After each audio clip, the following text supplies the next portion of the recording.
Il est enfin là, le vaccin anti-Covid de Sanofi, le vaccin français qui donc arrive en pharmacie à partir d'aujourd'hui. Bonjour Pierre-Olivier Variot.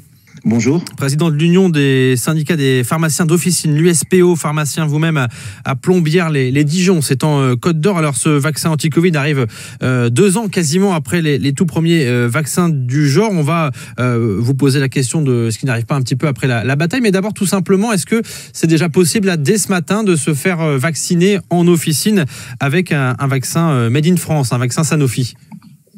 Alors, je vais vous faire une réponse partielle, oui et non. Pour ceux qui en ont commandé, ils le recevront cet après-midi, je pense, parce qu'on les reçoit souvent le jeudi après-midi ou le vendredi, c'est variable. Donc, pour l'instant, moi, je les ai encore pas reçus.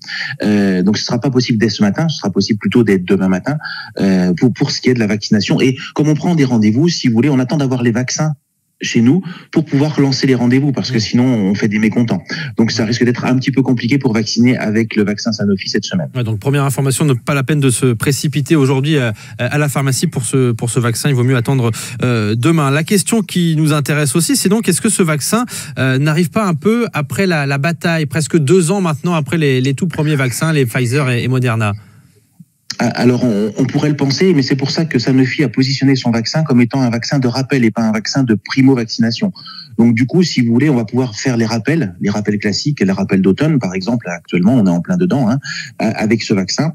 Je pense qu'il va se positionner en parallèle des autres vaccins. C'est-à-dire que c'est un vaccin à protéines recombinantes, donc c'est pas un vaccin ARN messager comme le sont Pfizer et Moderna. Donc pour certaines personnes qui auraient plus envie de ce type de vaccin, ce sera à mon avis un accès à la vaccination plus possible, si vous voulez. Ouais. Apparemment, l'immunogénicité de ce vaccin est plutôt bonne. Voilà. Le seul inconvénient qu'on a, et c'est un inconvénient pour les pharmaciens, mais absolument pas pour les patients, c'est que la commande se fait par une boîte qui contient 10 flacons et chacun flacon contient 10 doses. Donc on va commander 100 doses. Et si vous voulez, ça fait beaucoup. Donc peut-être que des pharmaciens vont se dire, moi je vais pas commander de boîte parce que j'aurai pas forcément 100 patients. C'est ça le facteur limitant. Alors Sanofi dit que son rappel de vaccin anti-Covid donc est aussi efficace que Pfizer et Moderna. Ce sont les mêmes chiffres que vous avez, les mêmes études? Oui, tout à fait. Pour les études que j'ai, il est très efficace au niveau fabrication d'anticorps. La seule chose que je ne sais pas, c'est combien de temps les anticorps vont durer. On n'a encore pas le recul pour ça. Effectivement, c'est un vaccin qui peut permettre de compléter l'offre existante et de toucher une partie de la population qui jusque-là n'avait pas voulu se faire vacciner, parce que vous l'avez dit, c'est un vaccin, on va dire, classique en fait. Exactement, c'est exactement ça. Donc ça offre un arsenal de plus à la vaccination Covid. Est-ce que justement vous constatez une attente dans vos officines en ce moment vis-à-vis de ce vaccin? Est-ce que des usagers viennent vous voir et demandent finalement où en est ce vaccin? Est-ce qu'il arrive? Alors, je l'ai eu il y a quelque temps, effectivement, cette demande. Là, ça s'est un peu calmé, mais comme on y avait répondu en disant que ça arriverait fin décembre, donc voilà, je pense que les gens attendaient. Ça répond à une demande, effectivement, de patients qui n'ont pas envie de se faire vacciner avec l'ARN messager. Mais voilà, aujourd'hui, je pense que le combat de l'ARN messager est derrière nous.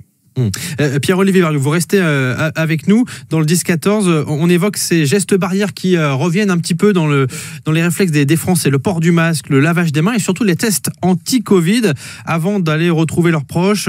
Certains Français donc retrouvent de vieilles habitudes, même si c'est encore loin d'être la majorité. Reportage Anne-Laure Danier.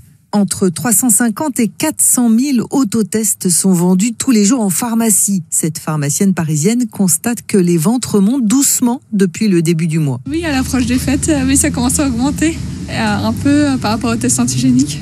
Les gens font plutôt des stocks par boîte de 5 ou ils achètent plutôt à l'unité? Ils font plutôt des stocks par boîte de 5, ouais. Mais ça reste très en dessous des records atteints l'an dernier à la même époque.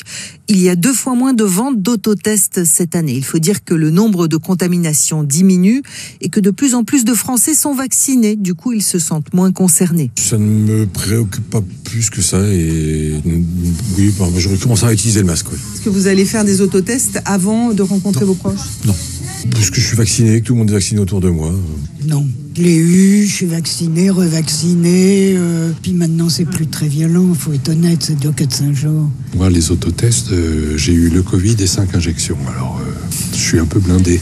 Et puis les autotests restent assez chers, jusqu'à 18 € la boîte de 5. Et ils ne sont pas remboursés, sauf s'ils sont utilisés par des cas contacts, des enfants, des personnels de l'éducation nationale ou des aides à domicile. France Info reportage signé Anne-Laure Danier pour le 10-14 de France Info. Avec nous, Pierre-Olivier Variot, président de l'Union de syndicats des pharmaciens d'officine. Est-ce que vous constatez, vous aussi, ce retour, on va dire pour l'instant timide, des gestes barrières en pharmacie, et notamment sur l'appétence pour les tests anti-Covid à l'approche du réveillon? Oui, complètement. Il faut absolument relancer ça, faire attention, se protéger pour protéger les personnes les plus fragiles, et utiliser des autotests, c'est une évidence. Peut-être, il serait bien d'utiliser des autotests, mais ça dépend pas de nous. Mais il faut absolument que l'administration et le gouvernement autorisent ces tests-là, des tests qui sont groupés grippe-Covid, parce que la grippe est très présente, elle fait des dégâts cette année, et il serait bien de pouvoir identifier à la fois la grippe et le Covid, et pour les enfants, grippe, Covid et VRS, le virus de la bronchiolite. Ouais, c'est vrai que les tests grippe existent aussi, mais ils sont en fait finalement beaucoup moins connus. En tout cas, le réflexe est moins ancré chez les Français. Oui, complètement. Ils sont encore en test à l'HAS, et on attend les résultats de l'HAS pour dire ce que l'on peut faire, mais pour l'instant, on n'a pas de nouvelles. Merci Pierre-Olivier Variot, président de l'Union des syndicats de pharmaciens d'officine, pharmacien vous-même à Plombières-les-Dijon en Côte.